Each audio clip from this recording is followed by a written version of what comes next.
ಧರಣಿ ಮಂಡಲ ಮಧ್ಯದಲ್ಲಿ ಮೆರೆವ ಕನ್ನಡ ದೇಶದಲ್ಲಿ ಒಳಗೋ ಕಹಳೆ ದನಿ ಕೇಳಿ ಬೆಚ್ಚೋ ಗಗನ. ಕಪಟ ಇಲ್ಲದ ಊರಿನಲ್ಲಿ ಕರುಣೆ ತುಂಬಿದ ನಾಡಿನಲ್ಲಿ ದಿನವೂ ಕ್ಷಣವೂ ರಣಕಲಿಗಳಿಲ್ಲಿ ಜನನ. ಕನ್ನಡದಲ್ಲಿ ಉಸಿರಾಡುವುದೆನ್ನದೆ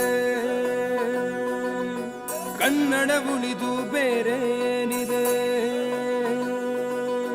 ತಿರುಗೋ ಭೂಮಿಗೆ ಗೊತ್ತು ಕನ್ನಡಕ್ಕಿರುವ ಗತ್ತು, ಕ್ರಾಂತಿಗೆ ತಿಲಕವನಿಟ್ಟ